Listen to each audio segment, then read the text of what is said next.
Buenos mediodías. Damos inicio a esta escuela doctoral de primavera que agrupa las actividades formativas 2 y 3 y de forma específica a las conferencias inaugurales que tenemos en este primer momento de la mañana. En esta primera mesa intervendrá, está aquí preparando su presentación, Andreu Casero, que es catedrático en periodismo y decano de comunicación de la Universidad Jaume I de Castellón. A continuación intervendrá en la segunda de las conferencias Jesús Arroyave, que es director del programa de doctorado de la Universidad del Norte en Barranquilla, en Colombia. Me corresponde a mí presentar a Andreu Casero, con quien tengo la oportunidad de coincidir en una asociación en la cual intervenimos los decanos de las Facultades de Comunicación de España. Él es decano, como os decía, de la Facultad de Ciencias Humanas y Sociales de la Universidad Jaume I de Castellón y además catedrático en periodismo. Ha ocupado distintos cargos de gestión, ha sido director de departamento, ha sido coordinador también del grado en periodismo. Tiene una trayectoria investigadora muy importante y muy amplia, coordinador del máster universitario en Nuevas Tendencias y Procesos de Innovación y Comunicación. Una extensa producción científica, también en coordinación de proyectos de investigación, y ha realizado estancias en universidades y centros de investigación de referencia a nivel internacional, como la Columbia University o la Universidad de Westminster. Ha sido galardonado con el segundo premio de investigación de la Asociación de Medios de Información y Comunicación, el quinto premio de investigación universitaria concedido por la Asociación Catalana de Prensa Comarcal, el 14º premio de innovación educativa del Banco de Santander y la Universidad Jaume I, y esto es muy interesante, en el año 2014 recibió el premio Drago de la revista Latina de Comunicación Social, porque en 2009 publicó el artículo que había recibido más descarga en esa publicación, que sabéis que es muy consultada en nuestras áreas de conocimiento. Yo, sin más, quiero dar paso a esta conferencia de Andreu, que se titula La investigación en comunicación en España, retos para la excelencia. Bienvenido, Andreu, tienes la palabra. Muchas gracias, María del Mar. Buenos días a todas y a todos. Yo quiero empezar agradeciendo el programa de doctorado al profesor Aguadet, al profesor Aguilera, como coordinador general, su invitación para poder estar esta mañana aquí con tantos profesores, profesoras, colegas y amigos, y para hablarles de, como decía el profesor Aguadet, unos destellos, porque de hecho hace unas semanas decidimos que como esta semana justo en las universidades valencianas estamos de vacaciones, porque cogemos las vacaciones de Pascua al final, trabajamos hasta el Jueves Santo incluido, decidimos venir con la familia. Yo tengo un niño de 5 años y cuando decidimos venir me preguntó, ¿y qué vas a explicar? ¿Qué vas a decir? Y le dije, pues no lo sé. Y hace unos días me dijo, Andreu, ¿ya sabes qué vas a explicar? Y le dije, sí. Y me dijo, ¿lo que vas a explicar, lo piensas o lo crees? Reflexioné un poquito y dije, creo que lo pienso y lo creo. En todo caso, lo que les voy a explicar son algunas ideas personales que espero además se ajusten al tiempo que tenemos disponible. Bien, al hablar sobre la investigación en comunicación en España, nos podríamos hacer una primera pregunta que yo no voy a ahondar demasiado, que es cuánto y cómo investigamos. Yo creo que en cuanto al cuánto, investigamos mucho si miramos indicadores como las publicaciones con origen en España en SJR, si miramos, por ejemplo, como decía el profesor Aguilera, los resultados de este programa de doctorado en términos de publicaciones. Por lo tanto, investigamos mucho. ¿Cómo investigamos? Yo creo que cada vez mejor. Y estoy seguro que las nuevas generaciones de nuevos y nuevas doctores y doctoras como ustedes van a contribuir a que esa excelencia vaya incrementándose. Yo he estructurado mi presentación en 2 grandes bloques. Primero, hablaré brevemente de, bajo mi punto de vista, obviamente personal, de cuáles son los 5 grandes retos para continuar ahondando en la excelencia en la investigación en comunicación en España. Los he sintetizado aquí pasar del qué al por qué, más procesos, dinámicas y estrategias, potenciar los análisis comparativos, introducir métodos computacionales, seguir internacionalizándonos. Ya les digo que son unas ideas a modo de destellos. En primer lugar, ir más allá de la descripción. Yo creo que es muy interesante que nos planteemos como aspecto central de nuestro trabajo que está bien obtener datos que ayuden a describir las realidades de los fenómenos comunicativos, pero que debemos esforzarnos para ir más allá de la mera descripción de los fenómenos. Obviamente, describir un fenómeno es útil, pero también es cierto que si aspiramos a una comprensión más amplia de los procesos y fenómenos comunicativos, debemos ir un poco más allá. Debemos avanzar hacia enfoques que favorezcan la explicación y la interpretación de esos fenómenos comunicativos, porque bajo mi punto de vista, aquello que fortalece la investigación en comunicación en España y también a nivel internacional es su capacidad de contribuir a entender y explicar mejor la sociedad en la que vivimos.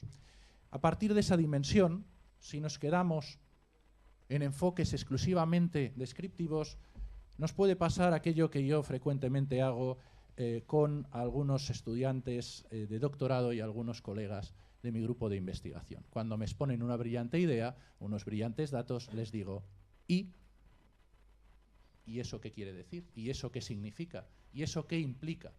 Deberíamos evitar ese efecto «y» en nuestras investigaciones. Deberíamos poder sustentar investigaciones que sean sólidas y que por lo tanto nos ayuden a entender, explicar e interpretar el papel de la comunicación en nuestra sociedad. Todo eso, naturalmente, lo decía el profesor Vázquez Medel, sin descuidar la visión crítica. Nuestras investigaciones tienen también que responder al reto de ser interpeladoras de la crítica y ser exigentes en esa línea. Si avanzamos más allá de la descripción, podremos propiciar el avance en la teoría en nuestro campo, porque frecuentemente y en muchas de las investigaciones que abordan el entorno digital, mi sensación, obviamente personal, es que aportan datos, no suponen un avance respecto del «y», pero no generan nueva teoría o fortalecen las teorías en formación. Desde ese punto de vista, yo creo que un reto fundamental que tenemos como investigadoras e investigadores en la comunicación es hacer avanzar la teoría en nuestro campo, no solo limitarnos a recopilar hechos factuales y empíricos y a elaborar artículos para la ANECA o la agencia de evaluación a la que ustedes estén sometidas o sometidos. En todo caso, eso es importante, pero más importante todavía es que seamos capaces, aunque sea a pequeños pasos, de hacer avanzar la teoría. Es decir, hemos de ser capaces de no solo saber qué pasa en la comunicación, sino por qué y qué efectos provoca a nivel social, político, económico, profesional, etc. En segundo lugar, hemos de centrarnos más en los procesos, las dinámicas y las estrategias de los fenómenos comunicativos. De esa manera podremos avanzar hacia esa dinámica explicativa e interpretativa que enunciaba en el punto anterior.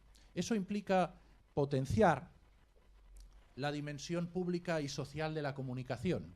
Implica centrarse en que la comunicación tiene potentes nexos con nuestra sociedad y no solo considerar los objetos de estudio comunicativos aislados de ese marco social. Por lo tanto, tenemos que avanzar para intentar desentrañar el andamiaje y la arquitectura de la comunicación. Son obviamente interesantes estudios que nos permitan conocer cómo se realiza la cobertura periodística de un determinado fenómeno o acontecimiento. Sí, es cierto. Pero, bajo mi punto de vista, son todavía más valiosos aquellos que nos permiten entender qué procesos, dinámicas y estrategias hay detrás de esa cobertura, tanto en términos de economía política, como en términos de consecuencias democráticas, como en términos de otros posibles enfoques de la comunicación. En definitiva, algunas ideas en esa línea las planteaba el criticado o a veces idolatrado gurú Jeff Jarvis cuando decía que el futuro del periodismo estará más en el servicio que en el contenido. Esto nos daría para sustentar un potente debate, pero en todo caso me parece sugerente en cuanto a plantear la idea de que, además del contenido, un objeto importante para la comunicación, también hay otros aspectos vinculados a eso que un poco abstractamente yo les planteo como procesos, dinámicas y estrategias. También un reto importante es potenciar los análisis comparativos para lograr mayor solidez y representatividad. Análisis comparativos entre diversos países. Frecuentemente nos centramos en estudios de un único país, en los single country studies, que son interesantes, obviamente, pero que ganan en fuerza en el momento en que introducimos aspectos comparativos. También análisis comparativos entre diferentes periodos temporales, abriéndonos a estudios longitudinales que nos permitan analizar la evolución y, por lo tanto, tener datos de cómo a lo largo del tiempo se van articulando determinados fenómenos comunicativos. También análisis comparativos entre diferentes medios y plataformas. Es frecuente encontrar estudios que, por ejemplo, en el ámbito de la comunicación política digital, que es una de mis líneas preferentes de investigación, se centran exclusivamente en una única plataforma. Obviamente es importante, es interesante, pero en la medida en que podamos introducir más de una plataforma vamos a fortalecer nuestros estudios. Y también estudios comparativos entre diferentes casos, entre diferentes, en definitiva, objetos de estudio. El cuarto y el quinto reto nos centran en la introducción de métodos computacionales y la internacionalización. La introducción de métodos computacionales es una de las grandes cuestiones a debate hoy en nuestra disciplina, porque en definitiva la introducción de estas metodologías responde en parte al protagonismo que las redes sociales y los medios digitales están adoptando no solo en nuestro campo de estudio, sino también en nuestra sociedad. Desde ese punto de vista emergen nuevas técnicas de naturaleza computacional, como el machine learning, el text mining, el procesamiento del lenguaje natural, etcétera, que son altamente interesantes y que están conectadas al fenómeno del Big Data. Altamente interesantes para obtener datos. Obviamente, esos datos por sí mismos valen relativamente poco si no les aplicamos un aparato conceptual y elementos explicativos e interpretativos. Hacer frente a la introducción de métodos computacionales no es fácil para la mayoría de los investigadores, las investigadoras en comunicación. ¿Por qué? Porque obviamente nosotros procedemos la mayoría de aquello que popularmente se denomina el ámbito de las letras. Y los métodos computacionales están asociados al ámbito de la informática principalmente. Por eso es importante que planteemos la necesidad de alianzas estratégicas con otras investigadores del ámbito de las ciencias de la computación, de la inteligencia artificial, etcétera, para implementar técnicamente estas metodologías. Pero también es interesante que desarrollemos nuevas competencias en el perfil de los investigadores en comunicación. Yo siempre pienso lo mismo, ahora que voy escaso de tiempo, que es que si lo tuviera, una de las dedicaciones que haría sería, por ejemplo, intentar aprender los rudimentos básicos de la programación en Python, que es una de las vías interesantes de aplicación de métodos computacionales. También, obviamente, el paquete R, etcétera, que permiten esa aplicación. Naturalmente, la introducción de métodos computacionales puede ser muy beneficiosa, pero también puede ser arriesgada para el campo de la comunicación entendido en términos explicativos e interpretativos, como les formulaba. ¿Por qué? Porque frecuentemente los datos pueden hacernos ese efecto de que los árboles no nos dejen ver el bosque.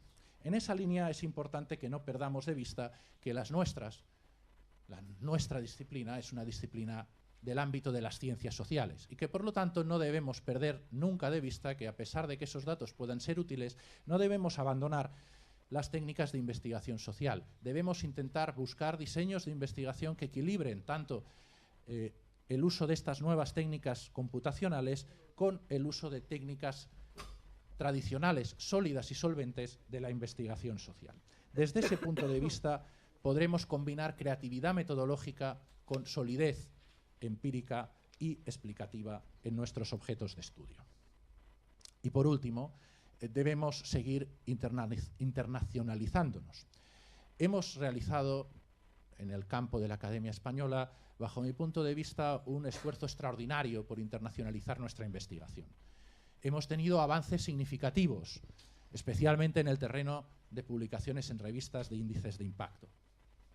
No hace mucho tuve que justificar ante un colega politólogo en el marco de la Agencia Española de Investigación si la investigación en comunicación estaba o no internacionalizada. Obviamente pueden entender que su criterio era que no. Yo le saqué datos no solo de Scopus, que son muy favorables, sino aquello que mejor entienden los politólogos, que es JCR.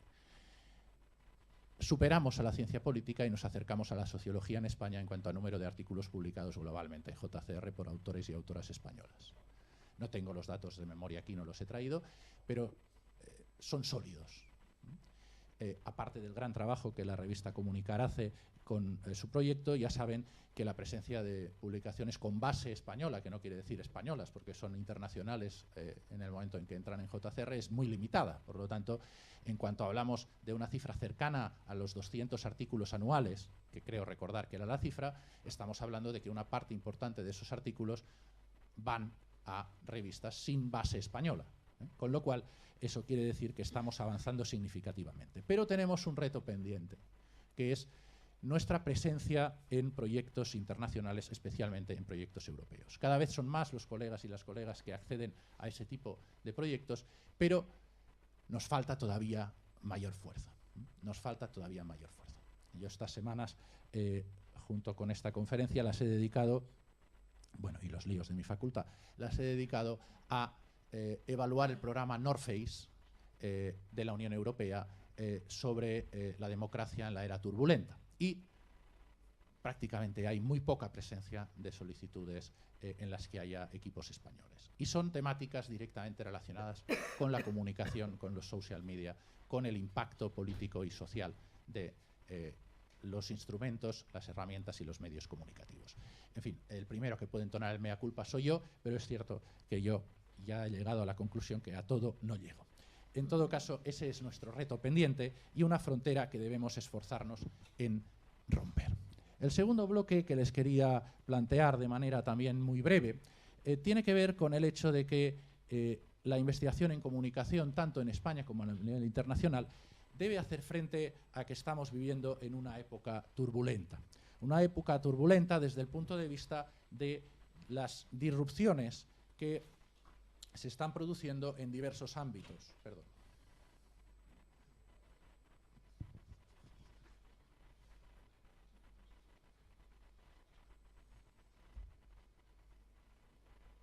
Aquí.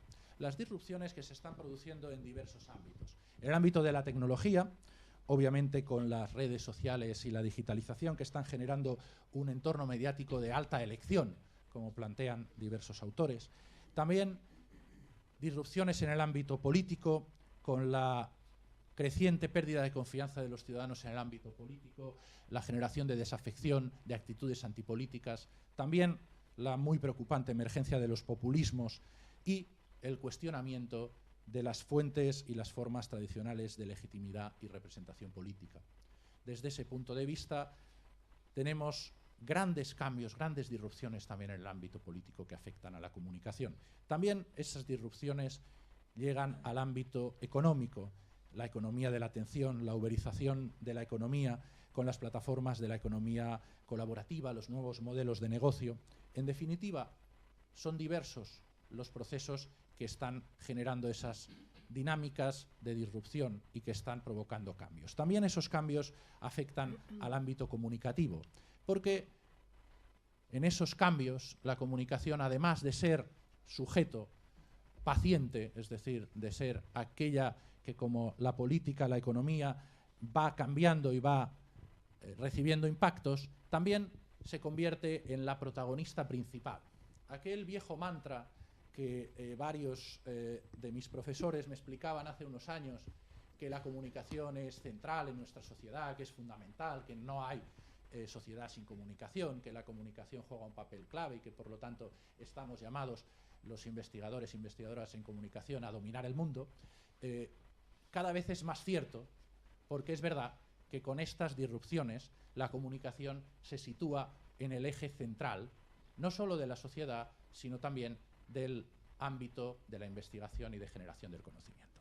En ese programa que les decía de North Face, yo estoy gratamente sorprendido y a la vez también estimulantemente preocupado por el hecho de que son numerosos los equipos donde no hay ni un solo investigador o investigadora en comunicación que tienen como aspecto central de sus preguntas de investigación cuestiones relacionadas con la comunicación. Es decir, la comunicación está interesando cada vez más a politólogos, sociólogos, etc. Con lo cual, la comunicación está en el centro, es la principal protagonista.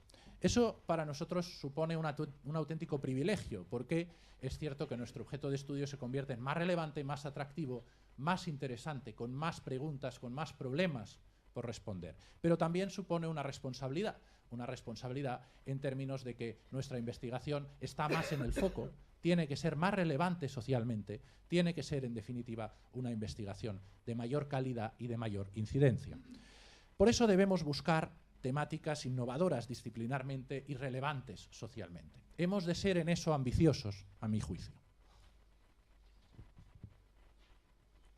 En ese marco, nuevamente bajo mi punto de vista personal, un tema clave dentro de esa era de la turbulencia comunicativa es la redefinición de la influencia en el contexto digital. Supone un auténtico programa de investigación, bajo mi punto de vista, con diversas líneas y objetos de estudio. Y afecta a múltiples niveles, macro, meso, micro, y a variados actores y procesos comunicativos. En esa línea, mi idea es repasar a modo muy breve algunos de los elementos afectados en ese marco, en ese gran tema de la reconfiguración de la influencia en el entorno digital. El primero es la influencia digital y los medios. Obviamente, no esperen muchos resultados, algunos les ofreceré, sino más bien ideas sobre qué cosas podríamos estudiar, en qué aspectos nos podríamos fijar. No me interesa tanto hoy aquí plantearles resultados de investigación, sino más bien sugerencias, ideas que puedan servirles para sus propios trabajos.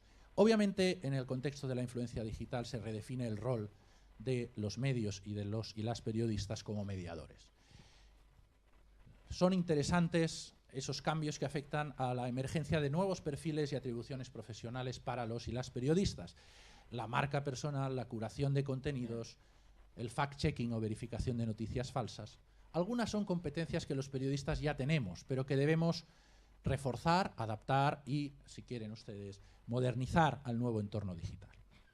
También es importante como objeto de estudio el hecho de que cada vez más los medios van a tener que adaptarse a la proliferación del fenómeno de la exposición selectiva, es decir, al hecho de que cada vez más la mayoría de la audiencia está consumiendo contenidos que concuerdan con sus ideas propias y previamente establecidas. Desde ese punto de vista, la consecuencia directa es la aparición del fenómeno de la polarización y también de la radicalización política de los ciudadanos. Pero también es la consecuencia importante para los medios, que es el fin de la era de las audiencias masivas. Aunque aparentemente el entorno digital nos brinde audiencias masivas, al final acaban generándose cámaras de eco,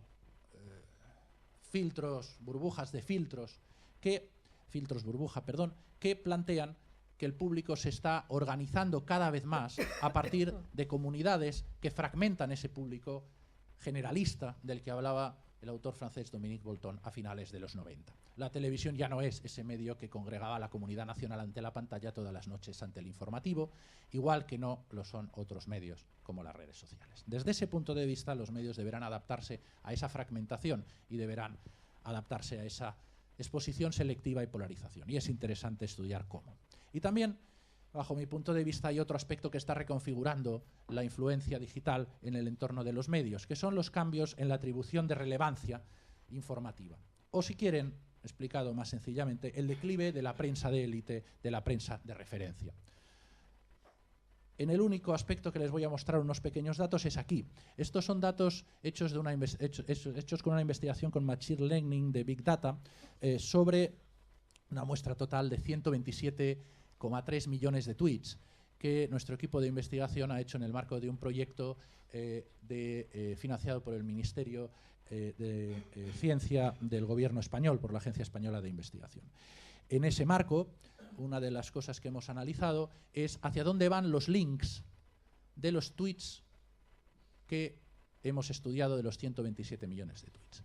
¿Qué periodo hemos estudiado? Pues hemos estudiado el periodo, teóricamente, de negociación para formación de gobierno en España entre las elecciones de diciembre de 2015 y la nueva convocatoria electoral ante el fracaso de la formación de gobierno en julio de 2016. Nosotros, como sujetos propios de la cultura española, acostumbrada a que aquí la formación de gobiernos más o menos era relativamente estable, confiábamos en que de ese proceso saldría la formación de un gobierno. Por lo tanto, tendíamos a estudiar las dinámicas de negociación políticas en Twitter y en las redes sociales. Al final, tuvimos que comprobar que nuestra cultura política está cambiando notablemente, pero, bueno, a cambio tenemos, como dice mi colega COIP de esta investigación, una legislatura completa.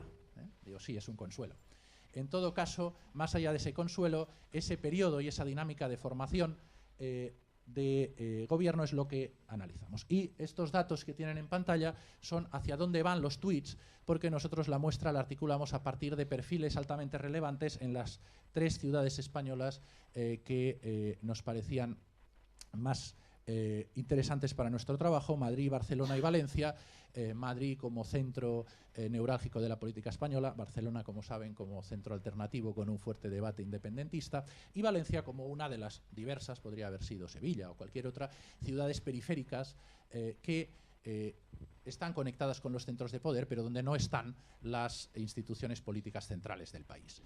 En esa línea, aquí tienen el top 10 de dónde van los enlaces en los tweets de todos los usuarios de esos 127 millones de tweets. Como pueden ver, las primeras posiciones las ocupan medios, excepto en el caso de Madrid con el Mundo.es, medios poco habituales en la concepción tradicional del consumo mediático. Facebook en Valencia, en primer lugar, 3 medios propios de Cataluña, 2 de ellos pure players, Món.cat, Vilaweb.cat, Ara.cat, un medio muy reciente en versión también impresa, y en cuarto lugar Facebook. Como pueden ver de esta tabla, que no analizaré con detalle, el medio tradicional que habíamos asociado a la prensa de élite en España, El País, solo aparece en la columna de Madrid en el lugar número 8, en ningún sitio más. Y emerge un actor clave, que ahora veremos con mayor nitidez en la siguiente tabla, que es en la posición número 3 de Madrid y Valencia, y en la posición número 6 en Barcelona, que es el diario.es. Si unimos todas esas ciudades, todos esos tweets, la suma de las 3 ciudades, aquí tienen el top 10 de los medios a donde van los enlaces. El diario.es, Facebook, Antena 3, El Español, Público, El Mundo, Nueva Tribuna, Europa Press, Infolibre y YouTube. Si los agrupamos por tipos de medios, pure players, PP, legacy media, medios tradicionales, y plataformas de social media, SMP, podemos ver los porcentajes. Como son solo los 10 primeros, obviamente los porcentajes no suman 100. Los pure players entre los 10 primeros son 5, la mitad de los 10 son pure players, acumulan el 10,3% de los enlaces, los medios tradicionales son 2, acumulan el 4,6%, y las plataformas de medios sociales son 2, acumulan el 4,4%.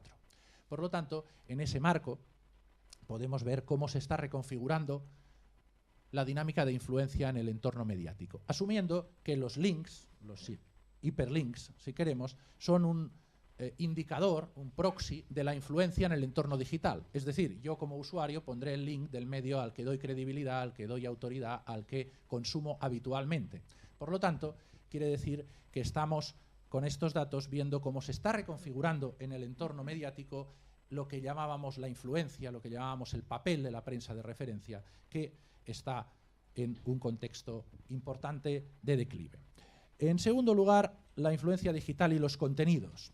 La influencia digital y los contenidos obviamente nos plantean objetos de investigación y problemas a investigar relacionados con la proliferación de la desinformación y las noticias falsas, especialmente de las consecuencias profesionales y democráticas de este fenómeno. Eso conecta con un aspecto muy interesante con el que hablaba no hace mucho con un colega catedrático de ética en mi universidad, que me decía: ¿por qué no nos sentamos un día y preparamos una propuesta interesante para estudiar la democracia algorítmica? Digo, cuando tengamos tiempo tú y yo, no somos precisamente gente que tengamos las agendas desocupadas. Pero me pareció un tema altamente interesante y estimulante. Obviamente también es interesante preguntarse por qué influencia tienen los contenidos en la formación de la opinión pública, la participación política, el comportamiento electoral y la toma de decisiones políticas en el marco digital. Fíjense que uso contenidos y no solo información en un sentido amplio. También es importante que no perdamos de vista que en este contexto la información es más central que nunca y que estamos en una guerra por la información y con la información. Y el fenómeno de la desinformación y las noticias falsas va en esa línea. También es interesante que nos preguntemos por la influencia digital y la política.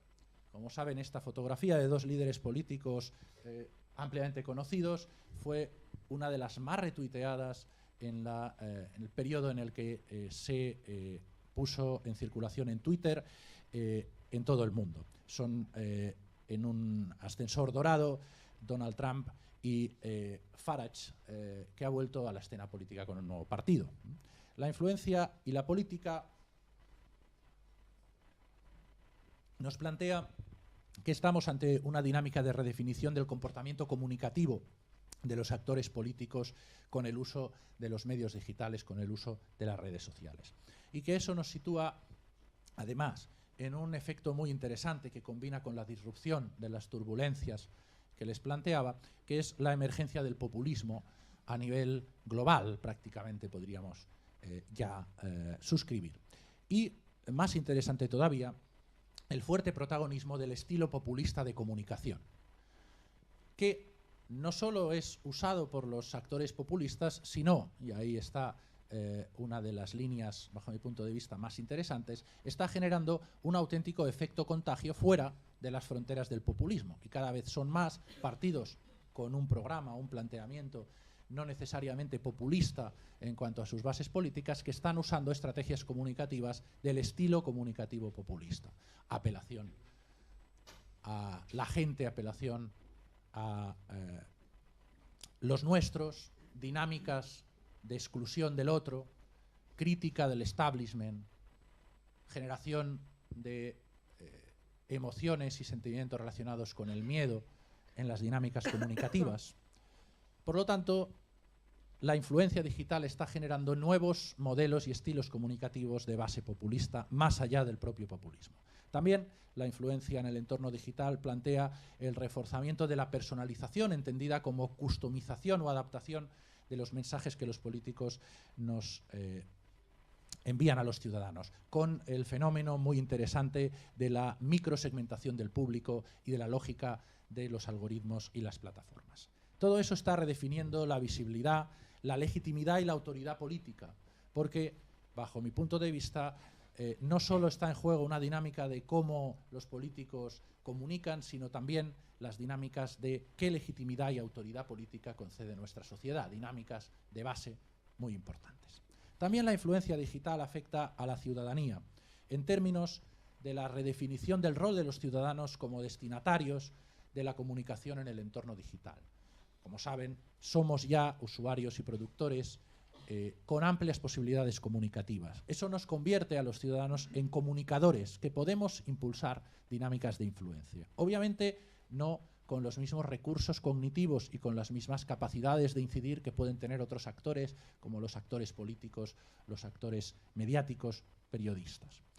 Pero podemos impulsar esas dinámicas de influencia, y varias investigaciones ya han demostrado el rol de los ciudadanos activistas y de los movimientos de protesta a la hora de condicionar y configurar la agenda política, los temas de debate y la articulación de frames. Por lo tanto, ahí tenemos también una línea muy interesante de cómo se está reconfigurando la influencia en el marco del papel de los ciudadanos en el campo comunicativo.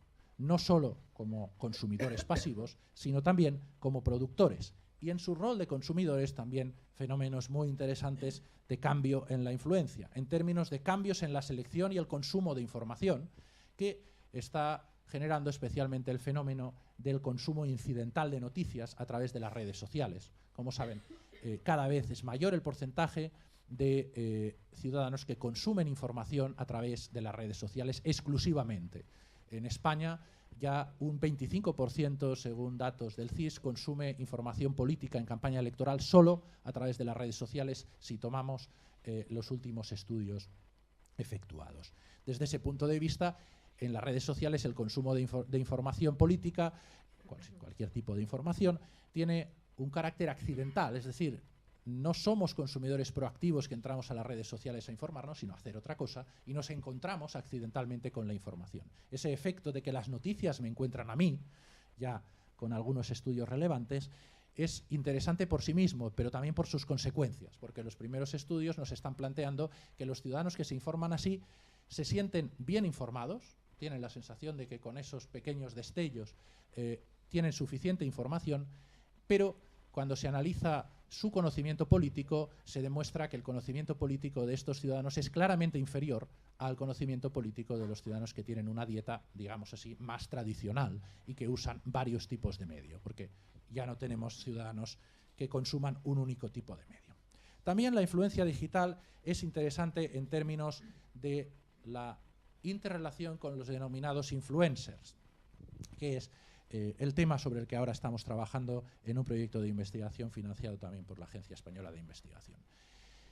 Estamos viendo cambios en los parámetros de influencia en el entorno digital, especialmente a partir del retorno de una vieja teoría con dos componentes, que es la teoría de la influencia personal, planteada por Katz y Lasserfeld, y el modelo de los dos escalones en el flujo comunicativo, que plantea que la influencia de los medios no es directa, sino que más bien es indirecta a través de unos líderes de opinión que tienen la capacidad de conectar con sus comunidades porque son sujetos ampliamente informados, que tienen una gran base informativa, son sujetos que tienen una autoridad reconocida en su comunidad y son sujetos con una red de contactos amplia. Desde ese punto de vista, esa teoría que en el entorno de los medios de comunicación quedó descartada hace tiempo, en el entorno digital vuelve a poder revisitarse y obviamente readaptarse. Hace unos cuantos años, a finales de la década de 2000, prácticamente en 2010, tuve esa cosa que a veces tenemos los investigadores, que es la suerte de poder hacer una estancia de investigación en París, y me sorprendió en una librería ver que se había reeditado en francés el libro La influencia personal de Katz y Lasserfeld. Probablemente ya algún colega francés, alguna colega francesa, había detectado que esa teoría podía releerse en el entorno digital.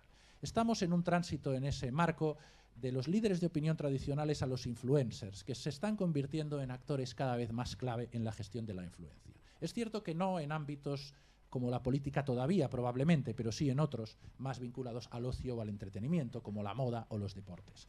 Desde ese punto de vista es interesante ese fenómeno, sobre todo, bajo mi punto de vista, cuando afecta a cuestiones centrales para la democracia como la política, pero también nos plantea una cuestión interesante, que es una dinámica de que actores que proceden en muchos casos de fuera de las élites políticas y comunicativas tradicionales pueden empoderarse digitalmente como influencers y pasar a tener capacidad para incidir en la formación de la opinión pública, para incidir en la articulación de debates públicos.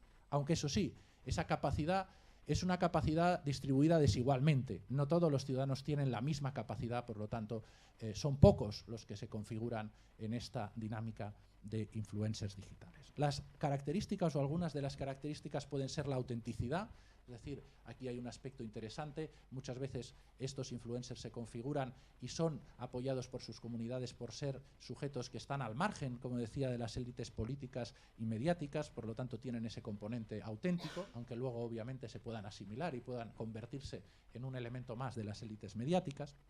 También autoridad en sus comunidades, capacidad para condicionar agenda y debate público, adaptación a las reglas de la economía de la atención y el marketing digital. Recapitulando y para ajustarme al tiempo que tenía, La influencia digital es un tema vinculado a esas disrupciones asociadas a la turbulencia comunicativa que están favoreciendo la redefinición de la influencia en estos mismos momentos. Las redes sociales se están convirtiendo en un espacio donde se está gestionando y negociando cada vez con mayor incidencia social la influencia. La influencia a todos los niveles.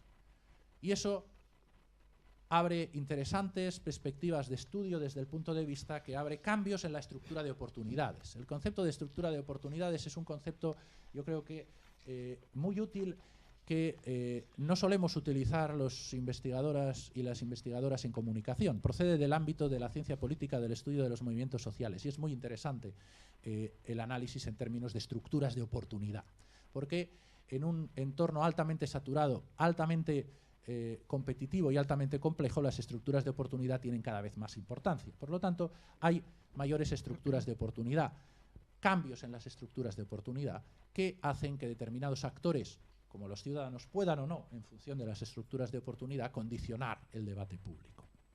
Obviamente, en este marco del estudio de la influencia digital, está asumiendo un fuerte protagonismo la influencia personal, por ejemplo, muy interesante toda la dinámica que ya empieza a verse y que en esta campaña, en este ciclo de campaña en España, probablemente generará aspectos muy interesantes, que es el uso de las herramientas de los servicios de mensajería telefónicos como Telegram o WhatsApp, porque son puramente de influencia personal. Y también la economía de la atención en ese marco. Estamos pasando de un escenario con pocas variables, mantenidas bajo control y gestionadas principalmente por un número reducido de actores, a un escenario altamente complejo y descentralizado. A un escenario en el que los medios están dejando de ser gestores centrales, mediadores poderosos y mediadores centrales en nuestra sociedad, y más actores, actores políticos, ciudadanos, movimientos sociales, activistas, influencers, están interviniendo en un escenario multicéntrico cada vez más abierto. Bajo mi punto de vista, eso abre perspectivas verdaderamente apasionantes de investigación. Muchas gracias.